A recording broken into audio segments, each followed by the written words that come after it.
Second thing is please just turn off mobile phones or turn them to silent. That's two things.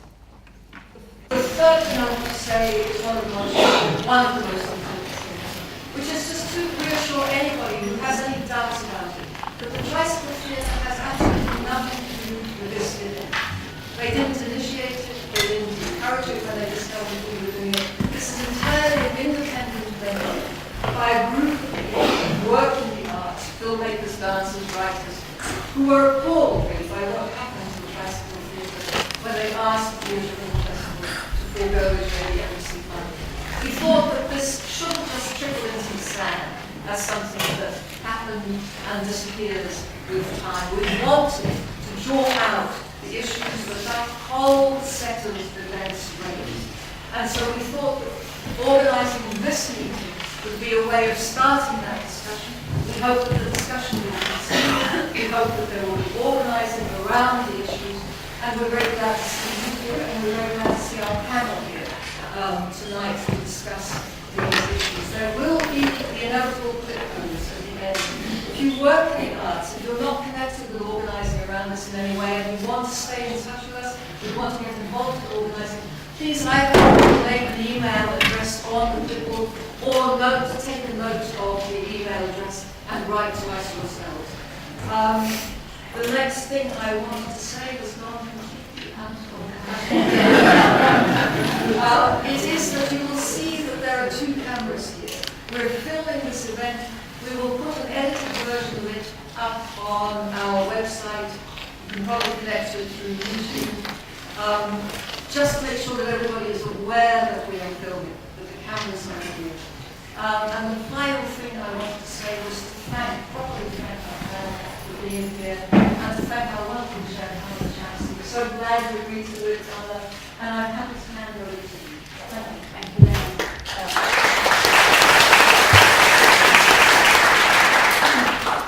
much. Thank you, and thank you all for coming to what should be an interesting evening, possibly enraging in one way or the other, but let's hope we can do it all in a way that's constructive by the end of it.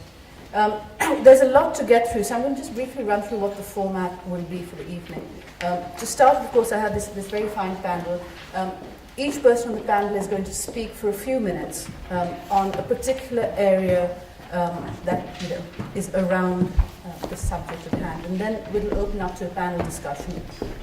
We will then move to a discussion session, and there'll be about half an hour, which sounds like a fair amount of time, but I know people have a lot to say, and we're quite keen that it's not just a Q&A where here are the authorities and you get to ask questions.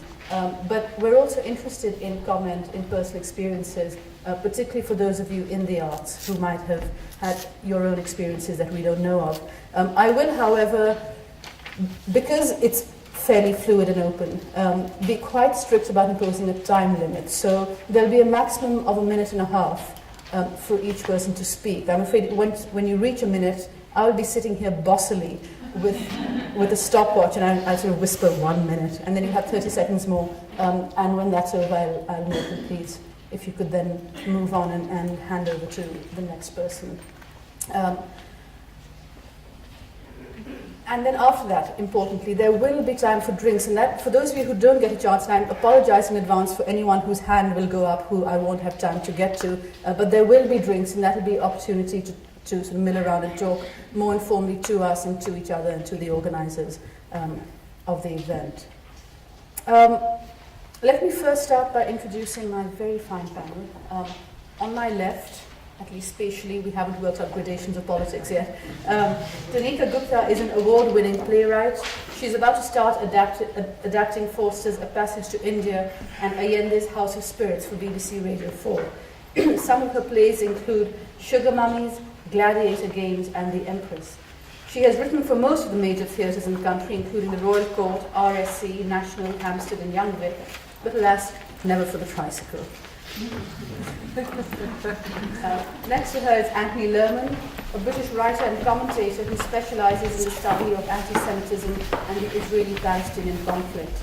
He's a former director of the Institute for Jewish Policy Research, was a founding member of the Jewish Forum for Justice and Human Rights, and a former editor of Patterns of Prejudice, a quarterly academic journal focusing on the sociology of race and ethnicity. He's also the author of The Making and Unmaking of a Zionist, which was published in 2012. Next to Tony is Ofer Neiman, an Israeli citizen from Jerusalem. He is a member of the Israeli group Boycott from Within, which supports the Palestinian BDS goal. And finally, we have April De Angelis, an award-winning playwright whose works include Jumpy, A Laughing Matter, and Gastronauts. She's currently writer-in-residence at the National Theatre. Please join me in welcoming them all.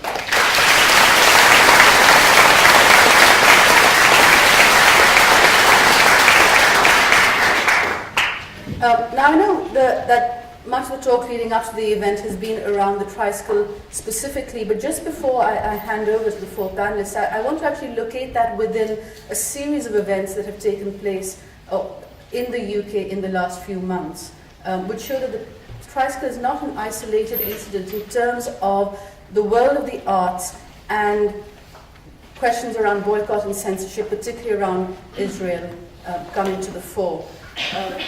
Many of you, I suspect, will know what happened with Incubator at Underbelly, and Ofer will be speaking about that a little in his presentation. But it's an Israeli group which received funding from the Ministry of Sports and Culture in Israel that was invited to perform at the Edinburgh Fringe. There was a letter of protest signed by many people, including several rather high-profile artists, asking the Edinburgh Fringe and Underbelly not to have them perform. The Fringe decided to go ahead on the first night, after the first night of previews. They said they were cancelling it because of the protests causing disruptions. And again, Ofer will speak more about that. The second case of the Tricycle, I'm assuming people here know about that, so I'm not going to go into it, but we will have, again, a presentation around it. The third is actually possibly unknown to everyone in this room. It's something that happened earlier in the year, and it involved the writer and biographer Rachel Holmes, who was previously the director of literature at the South Bank Centre and a very fine programmer. She couldn't be here, but she sent me something to read out, and I thought I should just do it at the beginning to set this up.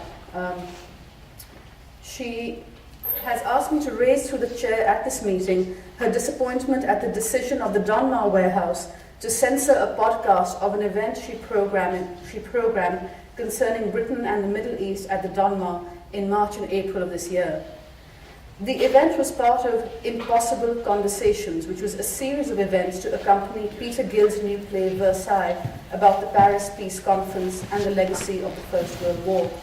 Podcasts for 4 of the 5 of the events were posted, which had nothing to do with the legacy of the First World War in relation to the Middle East. The 5th, which took place on the 2nd of April this year, was censored. This I'm reading out from Rachel's email.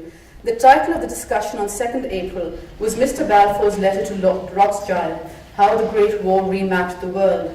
The title and theme were taken directly from Gill's play. On 1st April, 24 hours prior to the discussion taking place, the Donmar Warehouse received its first complaint from a funder, claiming that the event was an attack on the state of Israel, an anti-Israel rally, and anti-Semitic, accompanied by threats of withdrawal of funding and corresponding threats to raise grievance with public funders, including publicly funded cultural institutions in which Rachel works and or sits on the board.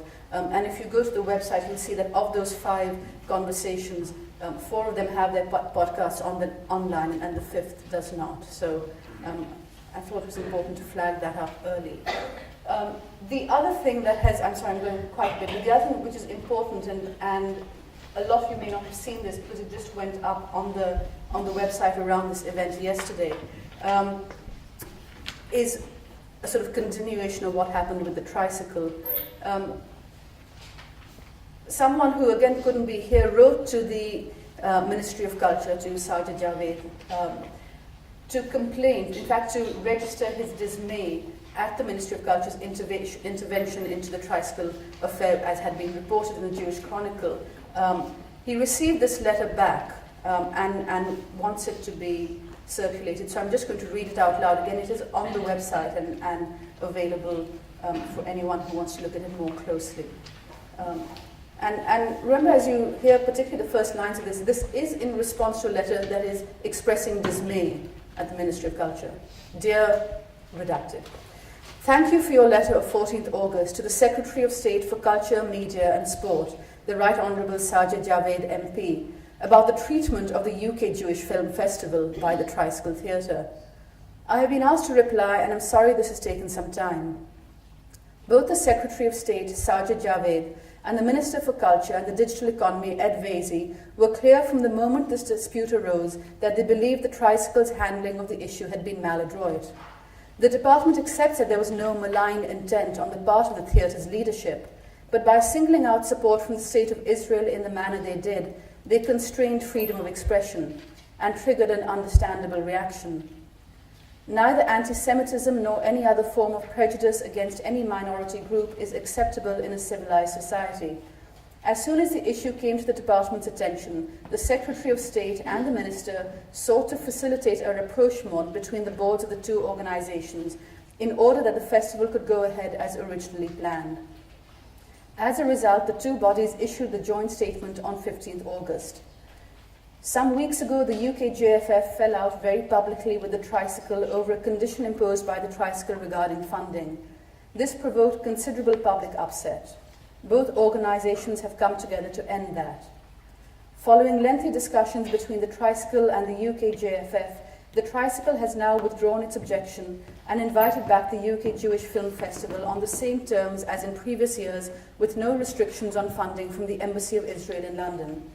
The UK JFF and the Tricycle have agreed to work together to rebuild their relationship, and although the festival is not able to return in 2014, we hope to begin the process of rebuilding trust and confidence with a view to holding events in the future. We both profoundly hope that those who take differing views on the events of the last few weeks will follow our lead and come together to acknowledge that dialogue, reconciliation and engagement will resolve points of difference and ensure that cultural diversity thrives in all communities. That ends the statement. The department has kept closely in touch with the Israeli ambassador during this unfortunate chain of events and assured him of the government's commitment to challenge anti-Semitism wherever it might arise. The department is pleased that the film festival has found another home for the year, and the Minister of Culture will be attending the opening gala in November in order to demonstrate his support. The department shall continue to challenge anti-Semitism and other forms of prejudice and to champion freedom of cultural expression at every opportunity. I hope that this is helpful in outlining the government's position on this. Yours sincerely, Dempster Marples, Arts and Broadcasting Policy Officer. And I'm sure we will return to that later in the evening. But for the moment, having gone on for far too long, I'm going to hand over to Tanika, who will speak for a few minutes. Yes. Good evening, everyone. Basically, I'm a playwright. I'm a freelance writer, and I have actually worked with the director Indira Singham in the past, but sadly not at the Tricycle. So I'm still waiting for that commission to come through. I'm just going to speak very briefly about, the response of the arts community to what actually happened. I think that it all kind of blew up without any of us really quite knowing what was going on. It happened at the beginning of what we call the funny season, when most people are on holiday, and there were sort of whisperings about what was going on in terms of sort of alarm bells were ringing. And soon we started reading in the papers quite sort of vitriolic attacks against the Tricycle in terms of the term of anti-Semitic. And this immediately caused a lot of alarm for a lot of us, because we were thinking, hold on, we're talking about the Tricycle here, we're talking about an artistic director who we all know has a huge reputation as being one of the most astounding directors and multicultural directors in the country. Only last year I think they won an Olivier for something that Adrian Lester was in called Red Velvet, which was one of the first plays with a central character of a black actor called Ira Aldridge from the 19th century, it was quite amusing. What was fascinating was the fact that nobody was around. So all the artistic directors were off on holiday somewhere, and it was left to us sort of freelancers hanging around in our homes with our laptops. I'm talking about April here as well. And we suddenly thought, well, we have to do something. We have to kind of show our support for the Tricycle, and specifically for Indu, who I have to say I felt was being hung out to dry. And was very, very concerned of these terrible attacks, basically, on her politics. Now, one of the things about being a playwright is that, and I teach as well, is that I always tell my students, you have to have an opinion, you have to have politics, otherwise what are you going to write about? So, to a certain extent, we are here to provoke as well as to question. So it's part and parcel of our makeup, I think. I then decided with April that we should try and set up a Facebook campaign, because that's what they do these days. I saw a lot of abuse on Twitter against the Tricycle, and it was getting quite racially abusive. So one of the things I saw was, I bet the artistic director is Muslim. She should go back to Bradford she should take the Tricycle and go back to Bradford. So this kind of social media bullying was kind of very scary. So I had to actually ask my daughter to help me set up a Facebook page, because I have no idea. And we cobbled together a letter that we thought we would send to The Guardian or to Letters Page, or somebody would publish it. Again, not really knowing what we were doing, because we tend to just write plays and sit in our heads most of the time. And I was told, if you can get about 20 signatories from sort of fairly well-known writers, that maybe you'll be able to get it in The Guardian. We literally set up the Facebook page with great difficulty. And I think, was it within about 4 hours, we had something like 500 people joining and writing, basically how outraged and disturbed they were. So in the end, we wrote a letter. Now, if you can imagine, you've got over 3,500 people have joined this Facebook page within a week, and we're all trying to write this letter together. Can you imagine anything worse than 3,500 artists trying to everyone script editing the letter and trying to be fair? And I have to be very clear here that anti-Semitism is on the rise, as is Islamophobia. And all of us felt very, very strongly that you should not be labelling someone and a theatre as anti-Semitic, because it actually bleeds the real problem away. I mean, we know that it's on the rise in Europe in terms of both racism and anti-Semitism. So we felt very strongly that we wanted to both challenge that as a statement, but also to defend the right of the Tricycle to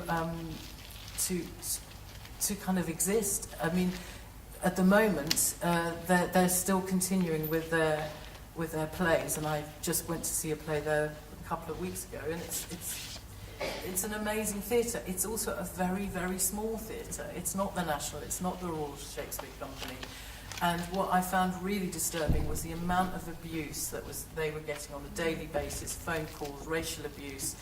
You have to remember, most of the people that work there are young people. They're like ushers and box office staff who are, my children's age, in their 20s. And to see their faces when I went there, to see how much abuse they were getting on a daily basis, it was terrible. There was demonstrations outside, etc.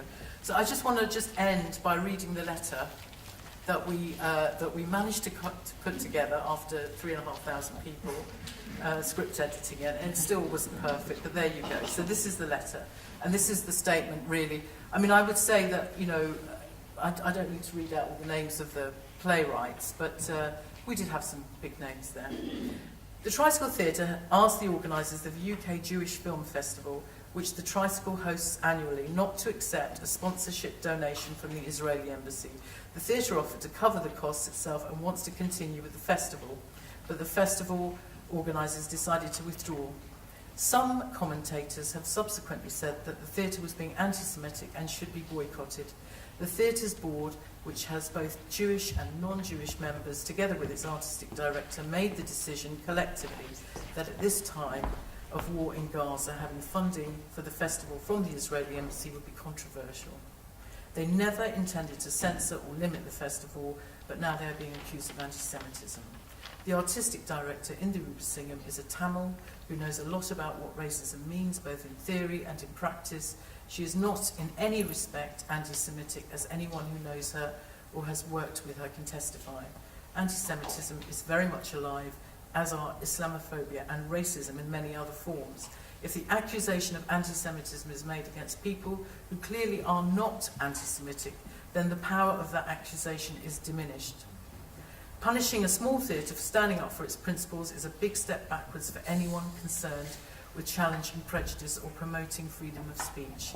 Anyone who truly wants to stand against anti-Semitism needs to stand with the Tricycle Theatre and challenge those who are accusing it in a disproportionate, unjust and ill-informed way. This is a special and vital theatre that has done and continues to do important work which we need in this country.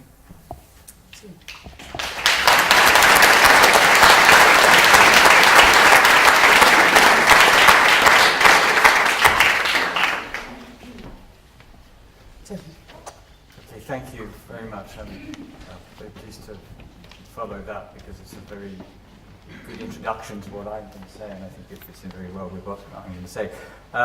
My brief is to provide an analysis of the anti-Semitism allegation, so very specific. So I'm not going to discuss in any way the way Tricycle handled what they aimed to achieve by requesting from the film festival that they declined funding from the Israel Embassy. I think there is some space for discussion about whether what they wanted to set out to do, they'd handled it in the right way, but that's not my brief.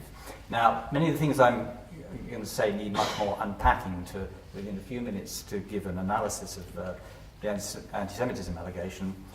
It's not so easy, so apologies if some things sound a bit clipped and really do need to more expanded explanation.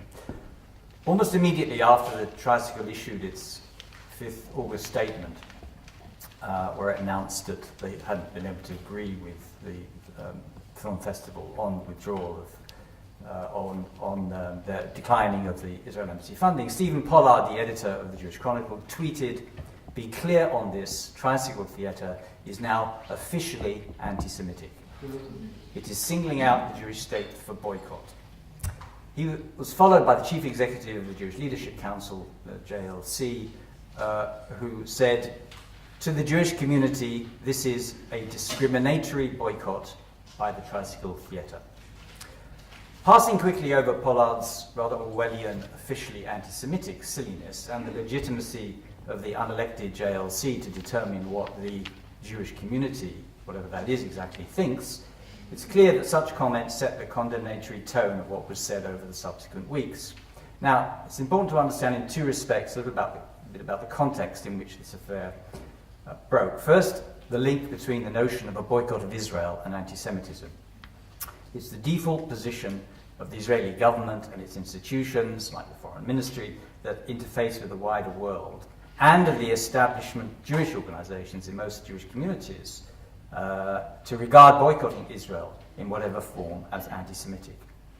Second, there was the already febrile and highly charged atmosphere created by fear of rapidly rising anti-Semitism, especially since the Gaza crisis began. Among the sensationalist headlines, actually, at the time were things like, from Newsweek, "Exodus, Why Europe's Jews Are Fleeing Once Again," and even The Guardian, "Anti-Semitism on the Rise in Europe in Worst Times Since the Nazis."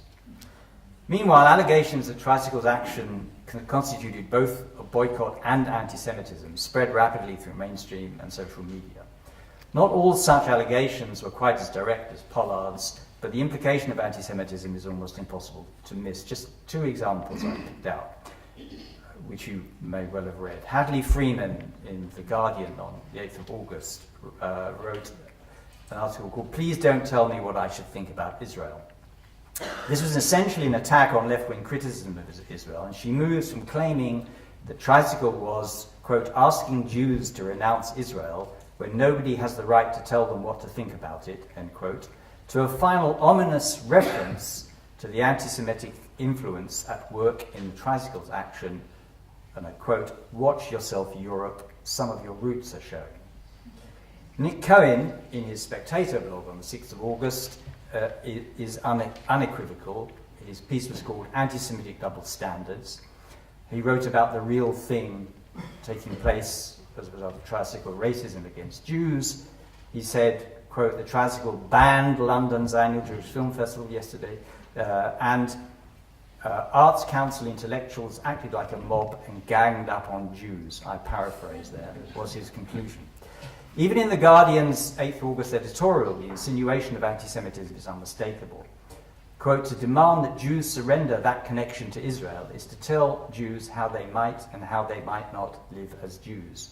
Such demands have an ugly history," end quote. But perhaps the most extraordinary application of the anti-Semitism label to the Tricycle's action came in the letter that Kamila read out from the Department of Culture, Media and Sport, justifying the intervention by the Culture Secretary together with the Israeli ambassador. One could say a lot about this, but I'm just going to say one sentence. While no direct accusation of anti-Semitism against Tricycle is made in that letter, the juxtaposition of phrases like, quote, "Anti-Semitism is not acceptable in a civilized society," end quote, with references to, quote, Tricycle's handling of this issue, gives the unmistakable impression of endorsing the notion that what Tricycle did was anti-Semitic, without providing any evidence to back it up.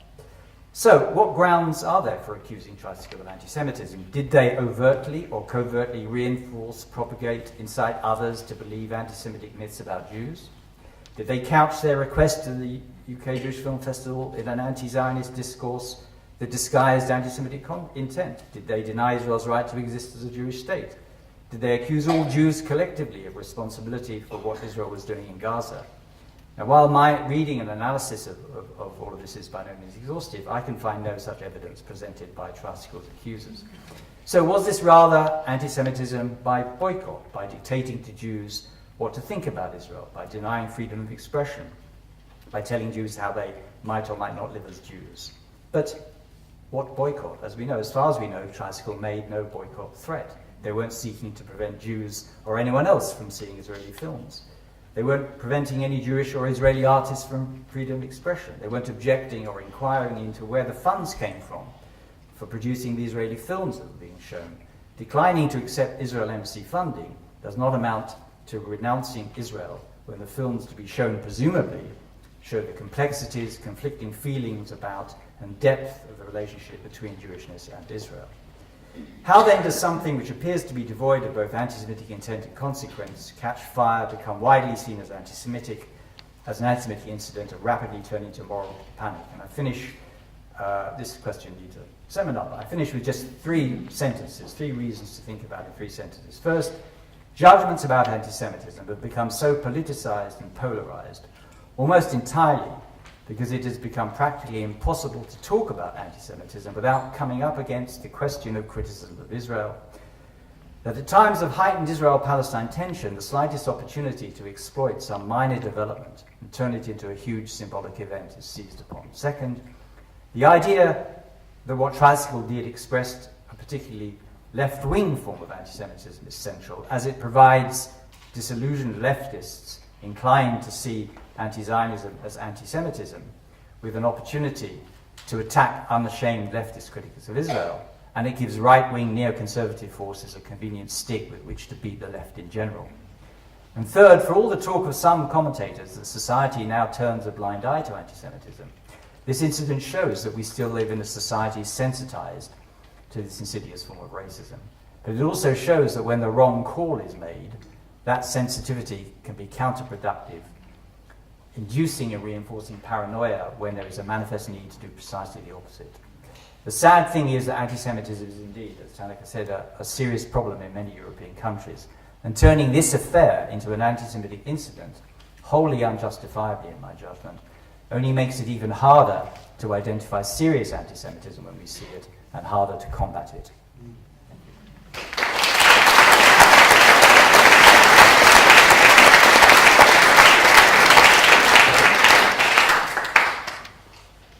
Thank you very much. Can you hear me? Okay. Basically, I'm going to read from my notes. Hmm? We can hear you if you use the mic. Yeah. Okay. I am a Jewish Israeli citizen and a member of the Israeli group Boycott from Within. Boycott from Within supports the rights of artists not to collaborate with the Israeli government or any other oppressive regime. In fact, not only do we support this right, but we actively call on international artists to respect Palestinian civil society's call for an institutional cultural boycott of Israel. The Israeli elite, as well as many Israelis, regard Israel as a Western democracy. The Israeli government is keen on marketing the state as a bastion of civilization in the middle of a hostile, primitive region, a so-called villa in the jungle, according to former Israeli Prime Minister Ehud Barak.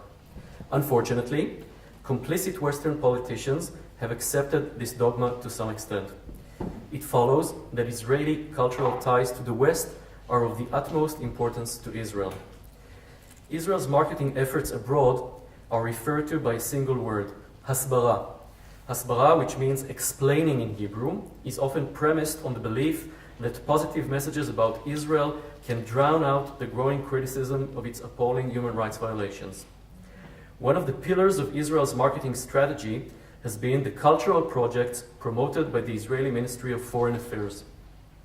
A special department in the ministry is responsible, by its own words, for attaining prominence and high exposure abroad for Israel's cultural and scientific activity as an important tool for the promotion of its political interests. Mr. Nissim Ben-Shitrit, former Deputy Director General of the Israeli Ministry of Foreign Affairs, has been quoted as saying that we regard culture as a hasbara tool of the highest order, and I do not differentiate between hasbara and culture. The extreme cynicism expressed by Mr. Ben-Shitrit has been corroborated by the disclosure a few years ago of the contents of a contract which artists representing the state abroad were required to sign. To quote a key clause, the service provider undertakes to act faithfully, responsibly, and tirelessly to provide the ministry with the highest professional services. The service provider is aware that the purpose of ordering services from him is to promote the policy interests of the State of Israel via culture and art. In order to conceal this, since after all, culture should be free of the state's manipulation, another clause imposes the following restriction. The service provider will not present himself as an agent, emissary, and/or representative of the ministry. Unfortunately, some leading Israeli and international writers, artists, and intellectuals have cooperated to various extents with the Israeli government's propaganda efforts. Prominent Israeli writers with a dovish image are often sent by the Israeli Ministry of Foreign Affairs to literary festivals abroad. As for international figures, the case of British writer Ian McEwan comes to mind. Mr. McEwan justified his acceptance of the 2011 Jerusalem Prize by saying he would be coming to Jerusalem to promote peace. The Israeli government has not been swayed by Mr. McEwan's mild rhetoric. Since it received what it wanted, photos of Mr. McEwan shaking hands with Israeli President Shimon Peres and Jerusalem Mayor Nir Barkat, thereby legitimizing two champions of the regime's appalling violations of human rights and international law. The Israeli establishment's manipulations around culture and politics are also exemplified by the Jerusalem municipality's current campaign to promote its so-called Jerusalem Season of Culture. The campaign's video clip features a variety of Jerusalemites, including Arabic-speaking Palestinian residents of occupied East Jerusalem. The participants declare, "We are here to oppose evil, hatred, and violence." On the face of it, the new campaign may seem worthy of one's support. On closer inspection, however, one notes that the precise troubles afflicting the city are not articulated in this sugary clip. The Israeli government would like us to forget that its policy towards its Palestinian subjects is itself based on evil, hatred, and violence. Ironically, given the Israeli government's outrage in response to the Tricycle Theater's recent decision to cancel a performance because it was partly funded by the Israeli government, let us keep in mind that Israel forcibly shut down the 19th annual Palestinian Children's Theatre Festival at the El Hakawati Theatre in occupied East Jerusalem in 2013, simply because it had allegedly received funding from the Palestinian Authority. In recent years, and often in response to the cultural and academic BDS call by Palestinian civil society, concerned citizens in many countries have taken action against the Israeli government's cultural propaganda efforts. The Israeli government, as well as the Israeli media, have expressed a great deal of interest in these actions. One recent example is the protest against the performance of the Israeli theater group The Incubator at the Edinburgh Fringe Festival during this summer, at a time when Israel was committing a massacre in Gaza. There was a non-violent, grassroots-level mobilization against this performance funded by the Israeli Ministry of Foreign Affairs. The festival's organizers responded by canceling the performance, generating headlines in Israel, and frantic efforts to reverse the decision by the Israeli embassy in the UK, as well as the directors of the ministry in Jerusalem. Senior Israeli public figures have already warned that Israel will face boycott and isolation if it does not reach an agreement with the Palestinian Authority. True, these figures have also supported Israel's war crimes against the Palestinian people and have not called for full equality between Israeli Jews and Palestinians. However, their statements teach us that the Israeli elite fears the global boycott, divestment, and sanctions campaign. Apartheid Israel, like apartheid South Africa at the time, will change its course if concerned citizens all over the world come together to support and promote the boycott campaign. It should be stressed that this boycott call regards complicit Israeli institutions funded by the Ministry of Foreign Affairs rather than individual Israeli artists. Some Israeli artists support the Palestinian people's struggle for freedom and equality and refuse to be funded by the regime's propaganda projects. These artists or their works can be a part of respectable cultural international events. Let us watch what the Israeli government does rather than be fooled by its singing, dancing, and acting. In order to bring about a change in the actions of the Israeli government, we should all realize that culture cannot be separated from politics. The Palestinian people are being dispossessed, tortured, and massacred by a brutal and powerful regime. Israeli dissidents are too few to change this reality by themselves. From within, artists in the UK and elsewhere can play an important role in the collective effort to stop the Israeli regime's crimes, simply by saying no to the use of culture for Israeli state propaganda. Those who do so may face smearing and bullying, but they will find supporters all over the world, including Israeli citizens, who will stand with them. Thank you.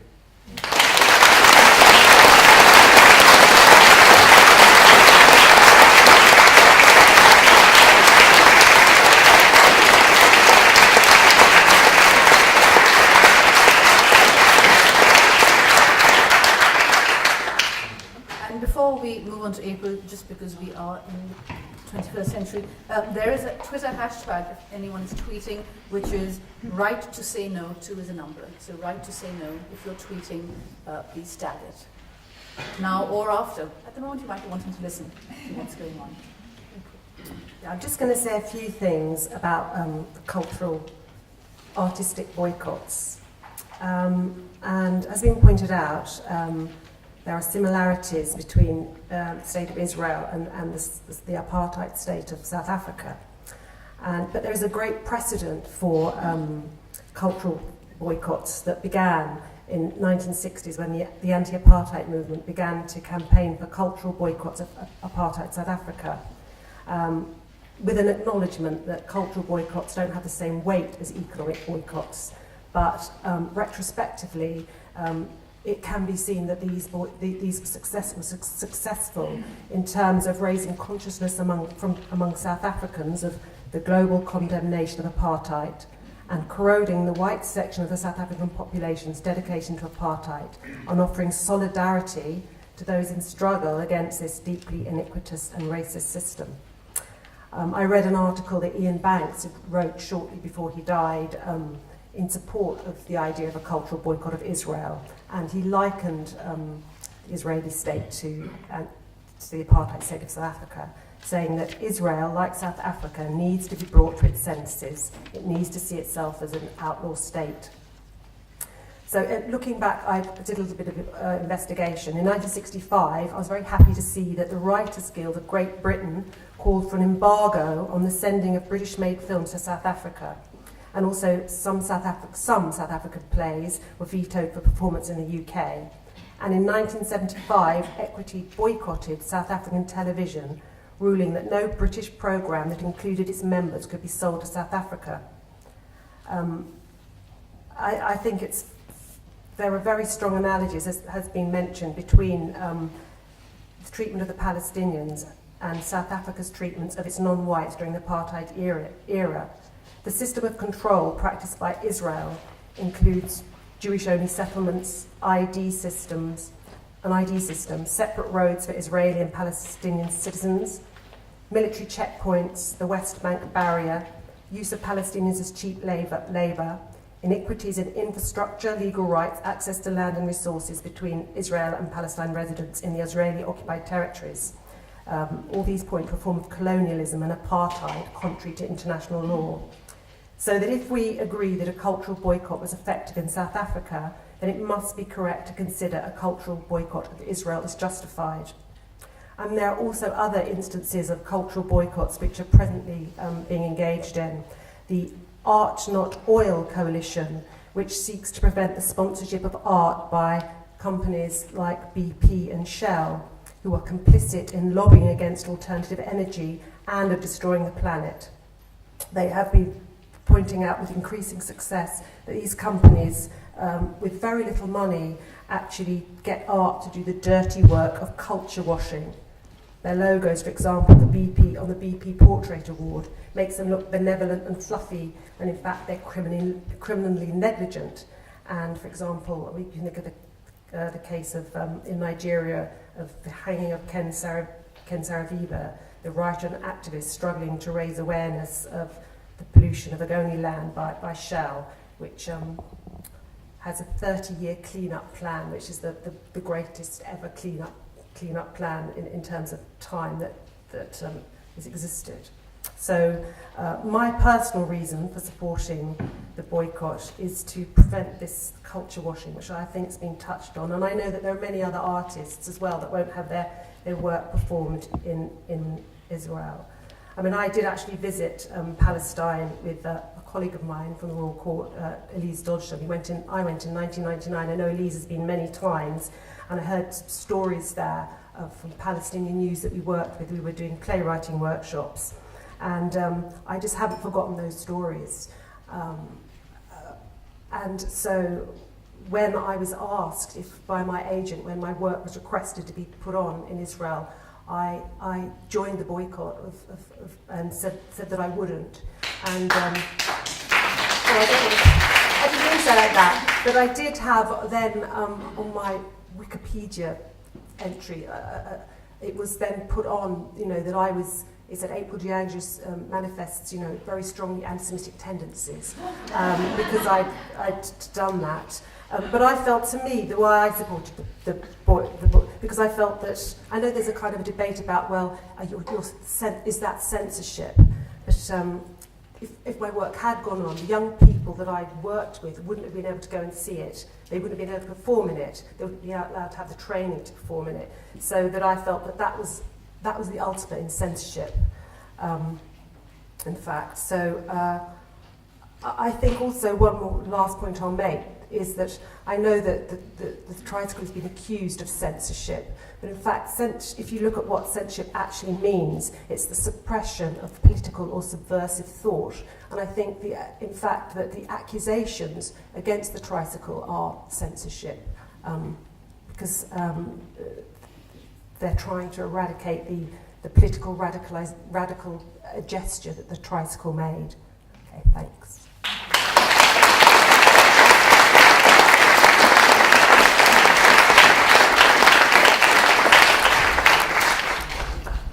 Thank you all for that. I know time is pressing on, so I'm only going to ask a couple of questions and then open it up to the floor. And the first has to do actually with boycott as it pertains to embassies other than Israel as well. Because, of course, with Israel we have the particular situation of BDS, which does, as with the case of South Africa, it does mean there is sort of an organized boycott around culture. It should be said that Tricycle didn't invoke that. With Incubator, there was mention by the protesters of BDS. The Tricycle spoke specifically of the bombing of Gaza, so it became much more framed as in response to this particular moment, which then led to a lot of people saying, but you took money from the Indian government a few months ago and look what's happening in Kashmir. And I think they then went down a bit of a rabbit hole with that. And so I'd like to ask a question to you about what you feel the responsibility of arts groups are in the case of embassy funding generally. And it's interesting, Tony, that you mentioned Nikon, because one of the things that had really bothered me a couple of years ago is when there was an exhibition of the Hajj at the British Museum. And there was an article in Guernica about how the British Museum had a lot of cooperation from the Saudi state, which is not an unproblematic place at all. And Nikon was among the first and the loudest to denounce the British Museum for putting on this show. So there are these complicated edges to all these questions. But again, to simplify the question, in times of austerity, when funding to the arts is being cut, do you think that arts organizations should simply refuse all embassy funding, take it on a case-by-case basis, or do you think that there is a case to be made that where there is an organized cultural boycott, as with Israel or South Africa, that then there is a very different situation you're stepping into? And if you're going to join the boycott, you need to then invoke BDS. And I'll open that up to anyone who is willing to answer it. Maybe I'm the last person because we want to hear from the artists in many ways, not playwrights. But I mean, sort of maybe a slightly wishy-washy answer, but it seems to me that this is something which needs to be taken on a case-by-case basis. To lay down some kind of general rule for all arts organisations would, I think, be going against the spirit of what art and culture is all about. I think one of the fundamental things that is forgotten when we're talking about boycott and culture and what happened over the Tricycle, for example, is just how political a thing arts and culture are. There is this some sense sometimes that it's just all motherhood and apple pie. How dare you touch this kind of thing? It's you're politicizing it if you make proposals to boycott and so on. But that seems to me exactly wrong. Culture, and certainly Jewish culture, is, although it's often presented as this kind of homogenous thing, it's very varied, variegated, and very contested within. So I think that this is something which every arts organisation has to deal with on its merits in the situation that it's in. But it's certainly perfectly legitimate, it seems to me, to decline funding when you think it's necessary. Look, we all make... anyone who's run any kind of voluntary organisation, I ran a think tank for many years, and we tried to be independent, and we had outside funding. We had to make decisions about whether to accept a particular grant from somebody or not. And it was difficult in times of financial hardship to turn down money. But you try and steer some kind of course where you keep some kind of integrity, and I think that's the way arts organisations should go to. Anyone else on that? I think especially if people have asked for solidarity, for example, as you've said, then it seems that's another incentive not to take the money, isn't it? Right. Yeah. Okay, anyone else? The second question, which is going to lead out, is into the audience, I hope, and we hope for your responses as well as those around the table, is what strategies should arts organisations employ? We've seen with the Tricycle how wrong it went. And again, we're not here to judge the Tricycle innocent or guilty in any way, but to say, going on from that, and then also taking the case with the Don Mind, the podcast that was never put up because of pressure that was put on the theatre, what do arts organisations do if they know And I think one of the useful things of having these conversations is to let people know that, you know, you might be in for some trouble if you put on certain kinds of events. How to contend with that? Any strategies? Any ideas? And I'll go to the panel first in this, and then I'll actually move that out to the audience and see if anyone in the audience has a response, and then we'll move to other audience questions. One of the things that I would say that, having just basically just got a letter together to put in the Guardian, was that I was a bit shocked at how little support the Tricycle got from other arts organisations, and I mean other theatres. And I kind of thought, come on guys, you're all big guys, come and support. And they, I think too many of, I think basically theatres and arts organisations are by nature really badly organised when it comes to that sort of thing. If you go to NGOs like charity, you know, like somewhere like here, for example, they have very, very specific guidelines on where they take funding from and who they'll refuse it from. I mean, they're not going to take funding at Amnesty from the arms trade, are they? But I don't know whether theatres have actually even got that kind of a sort of detailed Ethical policy. Yes, and firstly they need to do that, and secondly, they absolutely, the artistic directors, I'm quite cross with them, they should have gathered together and supported a theatre that was in trouble, and they also should have had a discussion about it. I'm not saying they should have patted the Tricycle on the back and went, well done. I'm saying that they should have actually had a discussion and sat around and talked to her, rather than getting these mad phone calls that I was getting from all over the world, going, you know, well done. Well done for writing that letter, but where are you? Why are you not here? And why is it that the one Asian theatre artistic director in the entire country is coming under so much racist attack, actually, being called racist and having racism thrown at her, and actually in the Jewish Chronicle seeing things like asking her to resign, asking the Tricycle board to all resign. You know, you kind of go, what the hell, where are you all? So basically what I would say is get organised. Anyone else?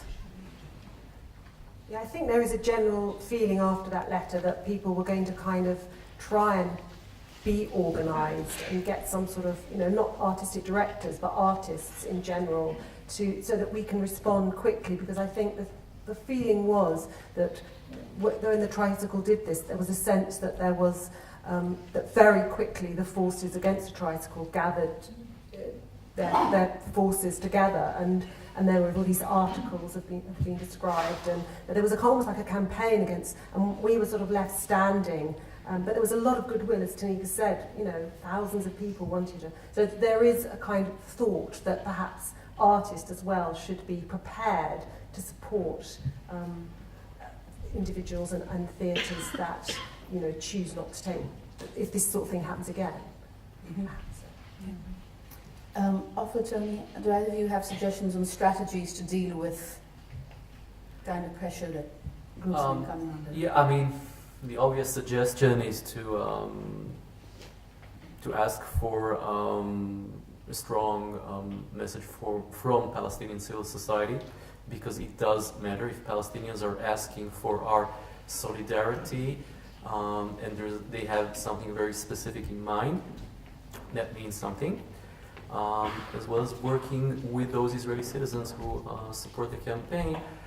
It's more difficult to accuse people like us, Israeli citizens who support BDS, of being anti-Semitic, although you're probably familiar with the term self-hating Jew. So yeah, they're trying, but it's not so easy, and if you have people like us in the campaign, it makes things better. Yeah, just to follow on from that, I think also to reach out to those Jewish groups here who felt very sympathetic. I mean, I'm part of a group called Independent Jewish Voices, and we did actually have a letter published in the Guardian. Was it the Guardian or the Financial Times? Guardian. Well, anyway,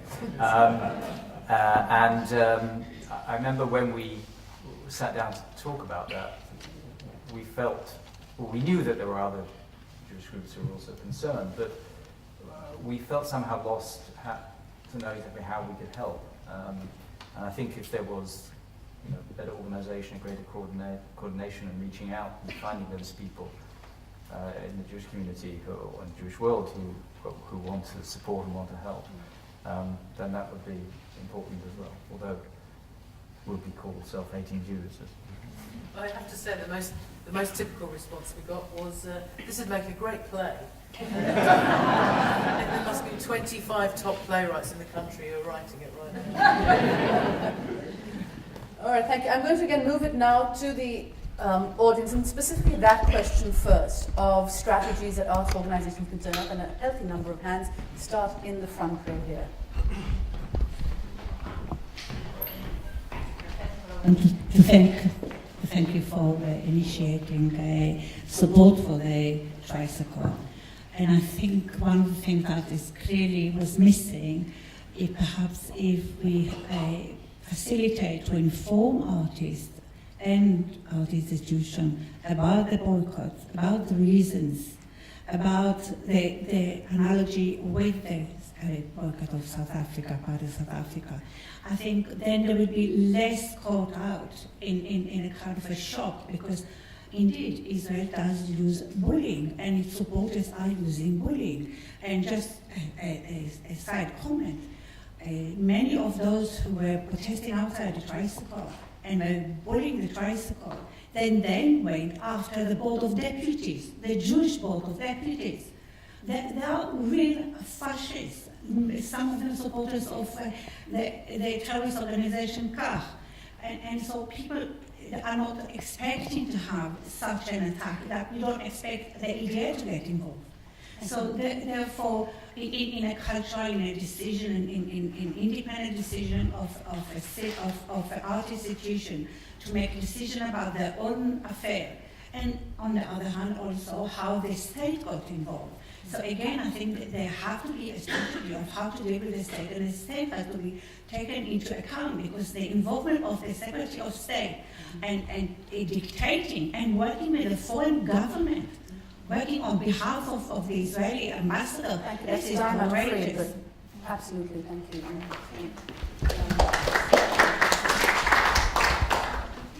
In the third row.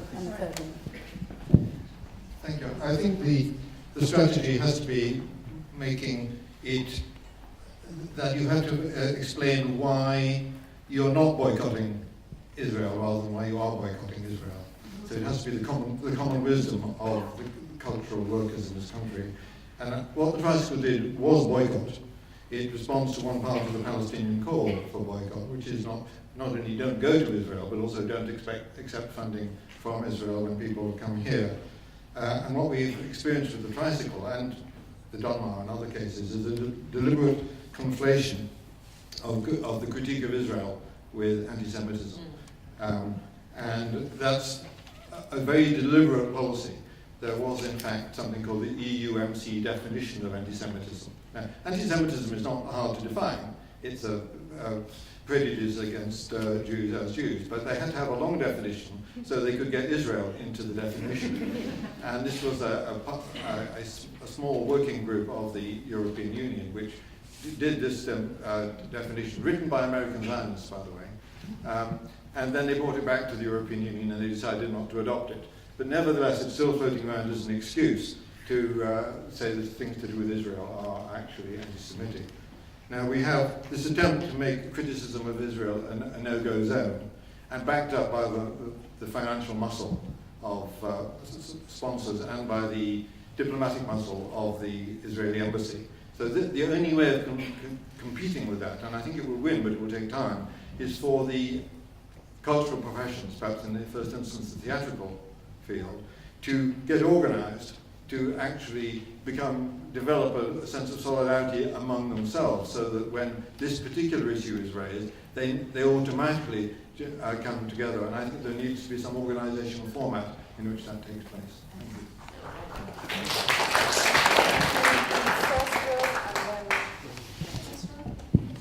Can I just suggest that maybe people could say who they are before they speak? Yes, That would be nice, especially for... Hello, Martin Francis from the Brent Palestine Solidarity Campaign, local to the Tricycle Theatre. I want to talk about something that we had quite a difficulty with. At the time of the big controversy, we were leafleted about Gaza at Kilburn High Road Station, and we'd heard about the demonstration by Zionists outside the theatre. And we decided that we wanted to go down and talk to the theatre management about how they wanted the local community to act. And they were very clear that they were being accused of dividing the community, and by having a large demonstration outside, which wasn't as peaceful as it was painted by the press, they didn't want any counter-demonstrations because that would open them to accusations of dividing the community further. At the same time, they were also then getting accusations, which you haven't covered, that the funding from Brent Council should be cut because Brent Council was supporting anti-Semitism by funding the Tricycle. So another lot of funding was under threat.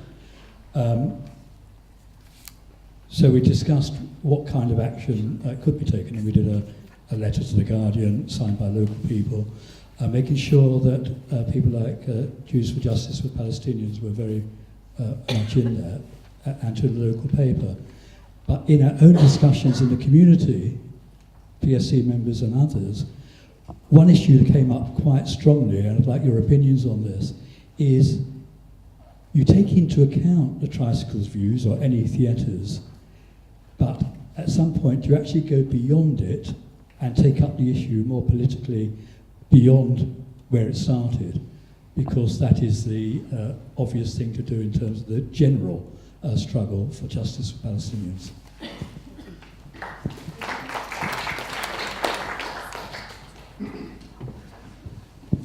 Hello, yes, my name's Abe Haim from the Architects and Planners for Justice in Palestine.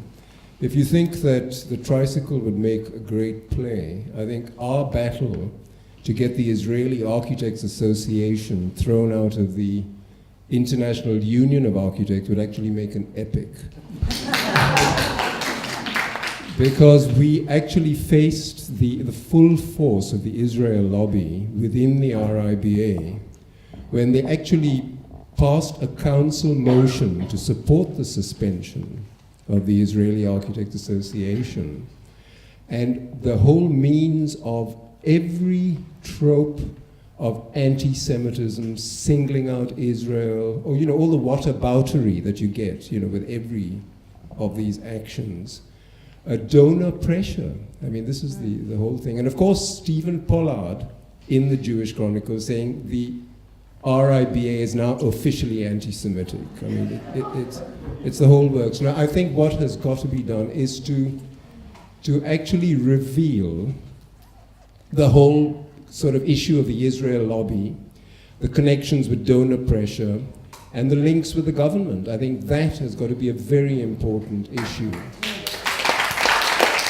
Because it actually happens almost by formula in every one of these campaigns. And at the moment, we're now trying to get the whole issue actually was taken up by Desmond Tutu, even actually issued a statement at the Congress before the Assembly, where the vote was going to be taken, to support the suspension of the Israeli architects and the against overwhelming evidence, against the codes of conduct, every article of the International Union of Architects. We couldn't have had a better and more watertight case.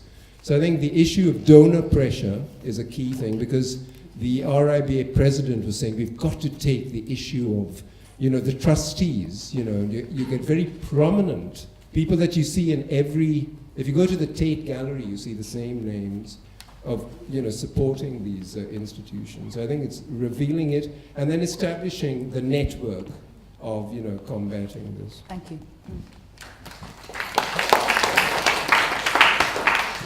May I inquire why only gentlemen are putting their hands up? There's a lady here in the front row. Thank you. Hello, Deborah Fink of Jews for Boycotting Israeli Goods as well as Jews for Justice of Palestinians. I think the Tricycle Theatre could have made a bit more of the fact that half of the board, as you said just now, were Jewish, and I could tell from their names, but I didn't notice it in the media. I don't know if there's stuff that I haven't read. This, of course, could be the media, so I know a lot of the time they skate over that issue, and Stephen Pollard, of course, will conveniently not mention that there are Jews supporting this, which is something that happened with the academic boycott. I'm not part of UCU, but they got accused of anti-Semitism. But half of the people pushing an academic boycott of Israel were Jewish. But the Jewish Chronicle will never mention that, or they say, oh well, they're not proper Jews, they're not part of the community. Well, they still have more right to live in Israel than a Palestinian.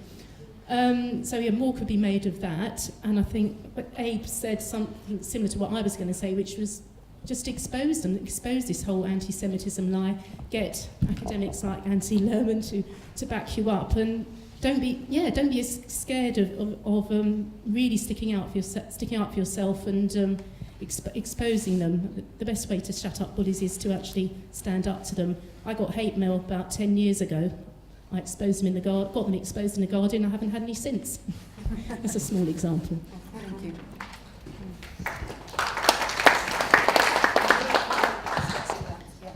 I'm not sure if this is answering your question, but it's going back to something you said earlier about the kind of when individual artists are asked, why don't you boycott other places in the world? And I just want to talk about it. And my name's Seni Senevaratni, I'm a writer, and I'm often asked that question and listed countries in the world that are carrying out abuses of human rights, and why would I not? And my answer to that is that I may or may not make a moral decision about whether I go to a particular part of the world, and it will depend on who I'm asked by, etc. But the difference in this, as with the South African example, is that I'm doing something that's a collective action, and it's about making a difference. So I can make a moral stand which will make me feel kind of better and okay about various things in the world. But with this, what I'm trying to do is also to make a difference. And because, as somebody has said on the panel, it did make a difference once when we did it about somewhere else. And because it's supporting, as Offa said, it's supporting a call from within. And I think that's the only answer that we can give to people. And it's quite a useful one to, because I think you get caught up in trying to sort of, oh yes, but yes, what do I think about that? It's fine to just say, well, I may or may not do that, but this is something different. This is a campaign that I'm deciding to join, and I'm deciding almost, I talk about it as if it would be like crossing a picket line. You know, a picket line's been raised, and as a writer in my area of work, I'm not going to be a person who's going to be a scab. I mean, that's just the way it's been.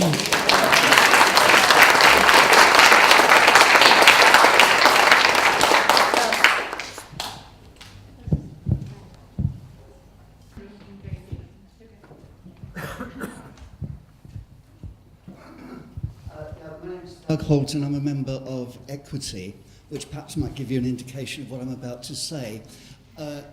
I'm not an arts organisation. Most people in the room are not arts organisations, but we belong to organisations of arts workers, and also we are members of audiences. I think the first thing we really have to address, to nail, is organisation, that we do need to be ready to demonstrate our solidarity, and I think we need to be organised in the same way that the Zionist lobby is organised to trot out the garbage every time anyone challenges their racism, calling them a racist or a self-hating Jew or whatever springs to mind.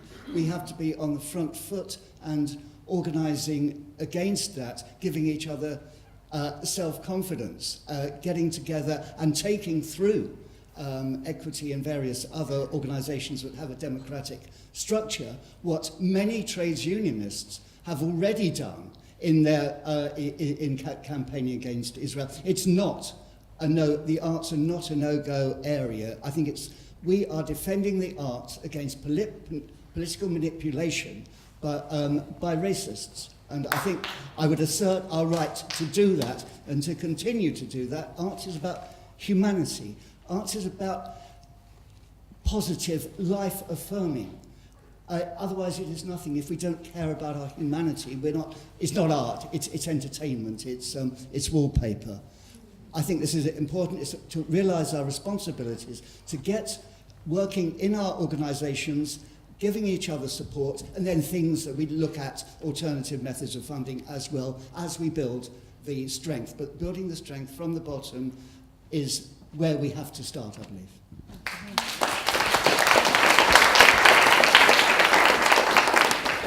We don't have a huge amount of time left. We do have a little bit. There have been a lot of mentions of organisations. So let me ask a very specific question. Someone mentioned earlier that the UK JFF is in fact happening in November. Yes. So there's a point. What organisation to be done around that? We also know from the letter received that the Minister of Culture is going to turn up to show his support, and you can be sure that the whole story will be back in the press again. So if anyone has ideas on organisation around that, the gentleman back there is holding up his hand. My name's Michael from the International Jewish Anti-Zionist Network. We had called protests outside of the Tricycle a year ago in order to pinpoint the fact that the Tricycle was then holding the UK Jewish Film Festival with Israeli embassy funding. We were delighted that the Tricycle took the principled stand that they did this year. We are so sorry that the pressure on them was unrelenting and they had to give way. But we were determined to continue with what we were doing, and a number of us from those protests, and a lot of us were local residents, to the Tricycle, we've got together, we've formed a new organisation, No Israeli Funding of the Arts. We have written to every cinema that will be holding the UK Jewish Film Festival this year. We're sure we're not the only people to do this. We're sure that there are others around the country doing this, and people are calling, writing letters, ready to stand outside and protest. And we would encourage everybody here to do the same.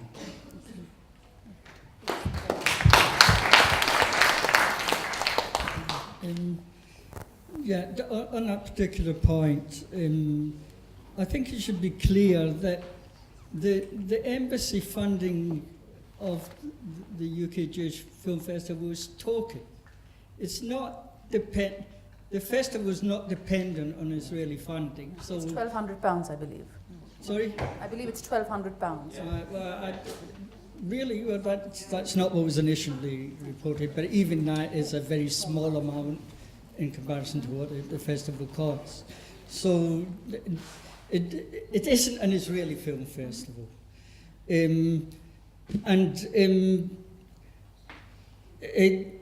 I think that people have to understand that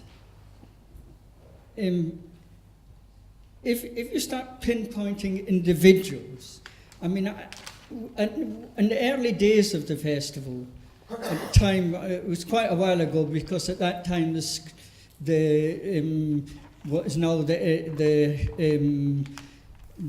Everyman in Belsize Park was the screen on the hill. But there were people standing outside saying that Jews should not be going in to enjoy films while Palestinians were being persecuted. And that kind of crass nonsense really has to be avoided.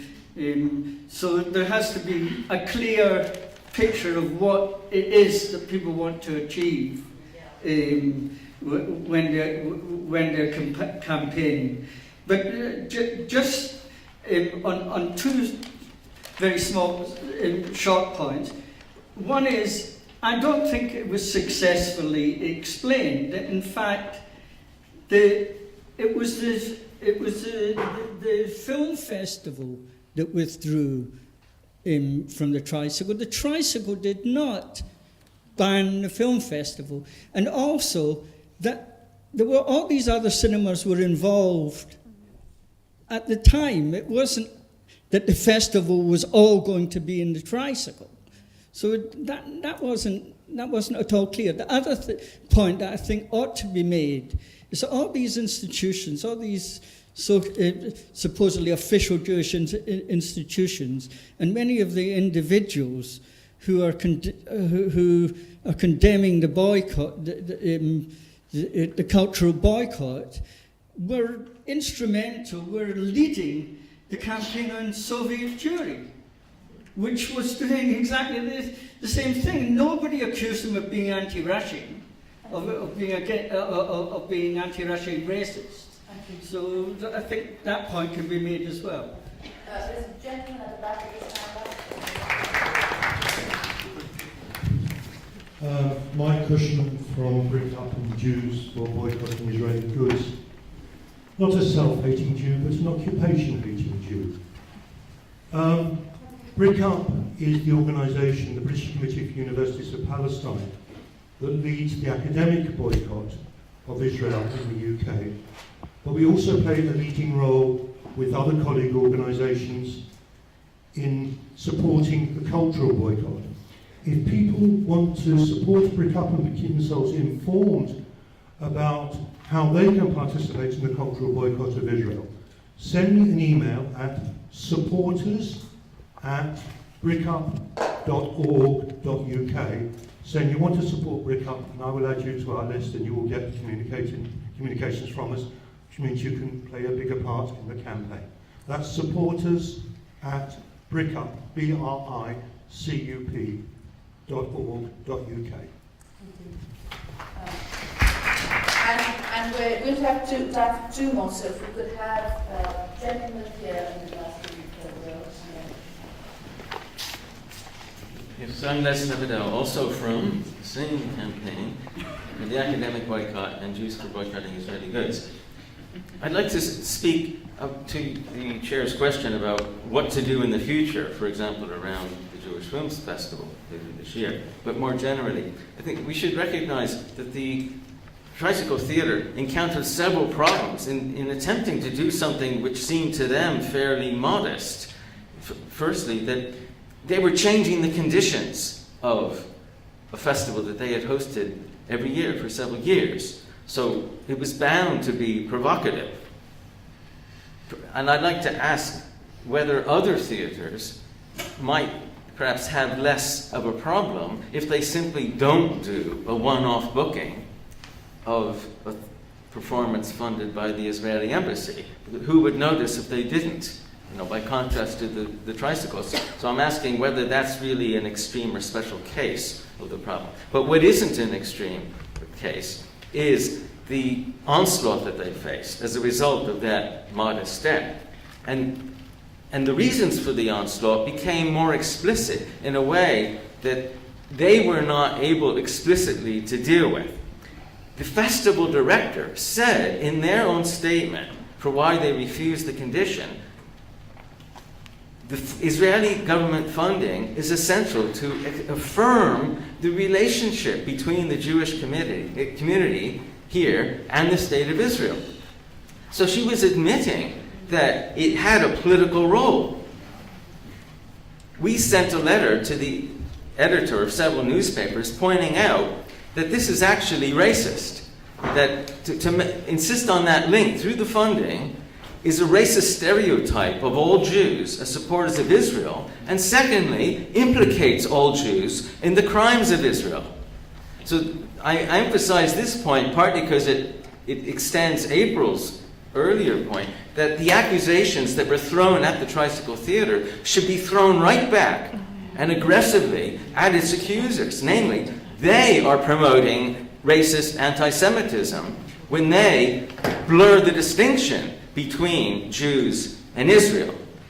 Now, clearly, the Tricycle Theatre was not in any fit state even to think about such arguments, for many reasons, and probably any other theatre would be even less well-equipped. But that's why we need an organization which can highlight these arguments, to throw back the accusations at the accusers.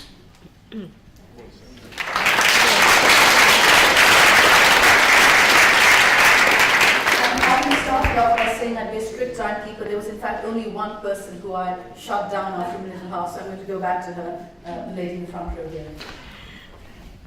Thanks. This is the letter that we send into the 22 other cinemas that this year are hosting the Jewish Film Festival. And we will follow up with demonstration, especially with the opening gala with the Secretary of State. So please join us, but obviously there is a lot more organizational work that is needed than that protest, and I have to take the credit that I insisted last year in November that we have to target the Tricycle and demand that they cease to accept Israeli sponsorship. And I was absolutely delighted when initially they accepted, but I understand the difficulties they had to face. But in other countries, and especially following what April said, we have to start establishing call from various people in the arts, calling, and following what he said, calling for boycotting of Israel. Just straightforward, not hiding behind anything, saying like, they have hundreds of artists in Ireland, they have, I think it was 600 in Switzerland, openly calling to boycott Israel.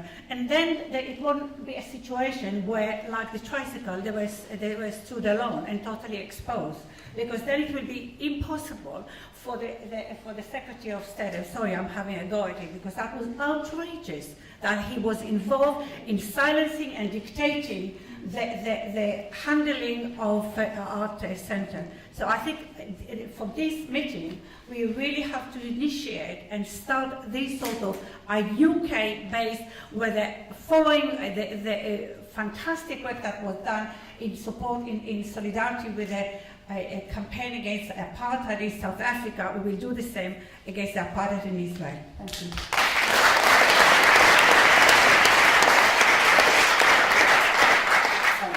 Thank you all, and apologies to those who haven't spoken. They said we will be milling out for drinks, and so stick around and speak to each other. But before we go, I just want to turn back to my panel for any concluding thoughts leading out of any of that.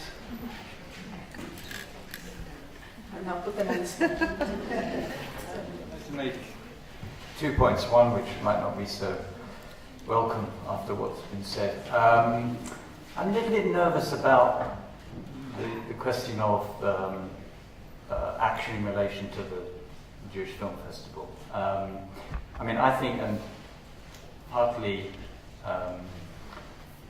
Frank Fisher here, who mentioned a problem might arise if there is any suggestion that Jews should not be allowed in to see these things and so on, which would not be part of formal BDS campaign anyway. But I think that it's quite right that anybody who wants to peacefully demonstrate outside these cinemas should be allowed to do that. But I raise this because, this is something to do with, I think, conflicts which are, which many Jews feel within themselves about what's happening, because the Jewish Film Festival, which goes back many, many years actually, I mean, it's gone through various incarnations. I think I remember when it first started, because there wasn't always a Jewish Film Festival, and the fact that there is a Jewish Film Festival is to do with the fact that there has been a revival of Jewish culture here in the United Kingdom, and quite a lot of the inspiration for that revival has not had a lot to do with Israel. It's been very much a kind of return to roots, a rediscovering of Eastern European sources, different sources in Judaism. Israel has been a part of it for many people, but it's been a sort of complex one. Part of the revival of Jewish culture has been, as it were, in opposition to things that are going on in Israel, and some has been. So I would not like to see anything happen that makes those Jews who are exploring Jewish culture here feel somehow under threat that they can't do it, because it could easily affect people who are themselves not supporters of Israel, who don't have any close feelings to Israel. But so I just mentioned that as a slight reservation. The final thing is just to say that in terms of response to the problems that have been discussed here and what the arts can do about it, I feel very strongly that the arts response must be art. Of course, one of the great things, it seems to me, that has come out of Israel-Palestine are some of the films and documentaries that have been made, particularly by Palestinians, about what's really going on by broken cameras and things like that. And I think, the more of that could be done would help educate people about what's going on. But also an artistic response in terms of the conflict and exploring issues, so that there's another front on which to explain to people and help them understand the issues, and maybe then that will lead to change.